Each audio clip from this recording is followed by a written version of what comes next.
کچھ لوگ اپنی آدھی زندگی پڑھنے میں گزار دیتے ہیں اور سیکھتے کیا ہیں؟ دوسروں کو نیچا دکھانا۔ طوفان میں کشتیاں اور گھمنڈ میں ہستیاں اکثر ڈوب جاتی ہیں۔ اپنوں سے ایسی لڑائی نہ لڑیں کہ لڑائی تو جیت جائیں مگر اپنوں کو ہار جائیں۔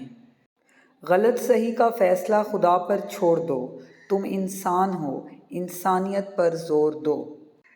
کوئی شے جب کم پڑتی ہے تب اس کی قیمت سمجھ آتی ہے۔ ہم نے آداب کے چکر میں قرآن پاک اتنا اونچا رکھ دیا کہ اب ہاتھ نہیں پہنچ رہا۔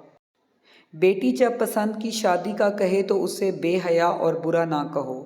پسند کی شادی بیٹیوں کا حق ہے اور ہمارے نبی صلی اللہ علیہ وآلہ وسلم کی سنت بھی۔ کسی کو دیا ہوا دھکا گھوم پھر کے آئے گا آپ کی ہی طرف، یہ یاد رکھیے گا۔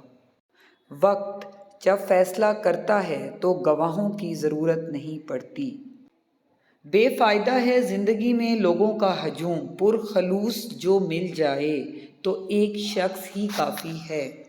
غفلت ہو جائے تو سکون سجدے میں ہے، غلطی ہو جائے تو سکون توبہ میں ہے۔ جب کسی کم ظرف پر احسان کرو تو پھر اس کے شر سے بھی بچو۔